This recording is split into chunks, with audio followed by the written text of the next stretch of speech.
Hello, my name is Cassie Witt, and this topic is education. Education in Wyoming is both positive and negative, but today I'm going to talk about three issues that concern mostly the students, and that's testing, the days we attend school, like holidays, start dates, and how much vacation time we have, and the No Child Left Behind program. To begin with, the testing. I'd like to start off with a story. My good friend and a little boy that I babysit, he was a third grader last year and started PAWS testing. And there was so much stress and emphasis on him to succeed that he was actually wetting the bed. And that's an issue. If we're putting that much stress on third graders, you can only imagine how much stress is on, say, your high school students to perform well. And a lot of these tests are done throughout the year. You have PAWS, you have NWEA, and then recently there was a new test, the writing test for the elementary kids and the middle school kids in place of PAWS. However, our Governor Matt Mead changed the law that we don't have to do the writing test anymore, that writing can be examined in class when you turn in a paper. And personally, I think that would be helpful for almost everything. We take multiple tests throughout the year in all of our subjects, and plus we have BOEs, which are a body of evidence. And we have to have so many of those to graduate in our senior year. We have to be proficient in 5 out of 9 areas. And those 9 areas include a language arts, a math, science, history, a performing arts, a PE, and 2 others that I don't know off the top of my head.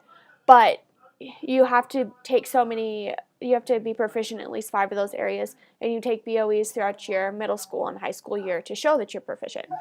So by taking more tests and putting more stress on students, taking out more class time, it's becoming an issue, and the government has realized that, and things are starting to change, which leads into the No Child Left Behind. No Child Left Behind is a program that says students that basically no child is left behind, that we will do everything in our power to make sure that every student graduates, that they have an equal opportunity and all of that. However, it's kind of affecting the students who do excel, because teachers are having to spend more time focusing on the students who don't excel as well, and so the students who do excel sit in class and kind of don't do anything, and they're not given an opportunity to be an advanced class until they get into high school. And then even then, advanced classes is just more homework. It's not a faster learning pace. And so this is creating an issue for the teachers as well, because if their students aren't performing and aren't testing well because they're not the best student, then they're at risk for losing their job, because their teaching reflects on how their students test. And if any student is similar to like I am not the best test taker. I don't know why. I can study, I can do all of that. It's just stressful. It's a lot of unneeded stress.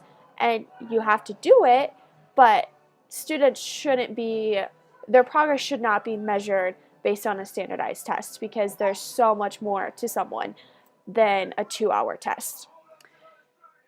The last thing that I'm going to talk about in education is our start dates, our end dates, vacation, all of that.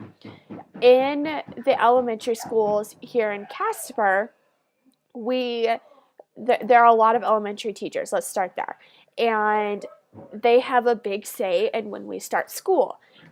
This year, they changed it to where school started in September, mostly because it was so hot outside that it was miserable to be in school. And I do admit, especially since neither one of the high schools here in town have excellent air conditioning. I mean, it would be 85 degrees on the 3rd floor by 9 o'clock in the morning.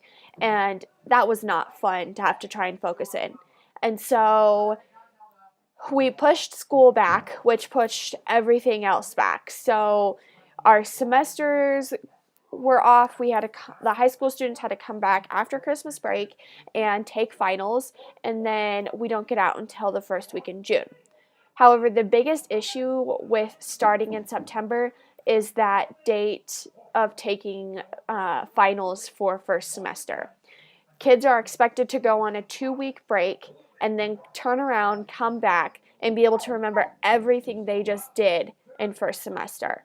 And that's hard. And then they don't get a break in return. And finals aren't easy. Finals aren't meant to be easy. That's why they call them finals.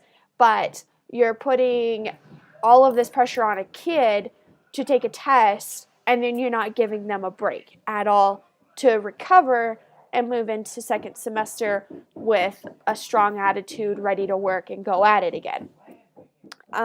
This is also an issue for the agriculture community because many kids in Wyoming are active in 4-H and FFA. Wonderful programs, and they have what we call supervised agriculture experience, which can vary from a job to raising livestock to owning their own business, like mowing lawns, that type of stuff. And they just implemented a new schedule for the next 5 years that school will start in September after, I believe it's Labor Day weekend, and then students won't get out until the second week in June. Now, this is a big issue because if anyone has paid attention, our county fair is like July 4th. Animals go in on July 4th. So this gives students less than a month to prepare their animals for a fair that will determine whether or not they are able to be in final drives down at State Fair. And so when I was explaining this issue, the teacher was like, oh wow, like this really is an issue because the students are spending all of their time at school. They don't have time to work with their animals at home because we spend almost 8 hours a day focusing on these animals, and so that's an issue. You also have to factor in sports camps. Most of the people who do athletics, football starts as soon as school gets out. They've got camps down in Chadron State. You've got the wrestlers who have camps all over, and you've got kids who are just going to general camps anyways, and this is cutting into their time. And so it's creating an issue for students and for what they want to be involved in. However, this can be fixed. I think the No Child Left Behind program, I feel like that's going to be around for a long time, and that's only an issue that can be fixed by the politicians and the government. However, people can have a say. People can bring up that there's an issue and that type of stuff.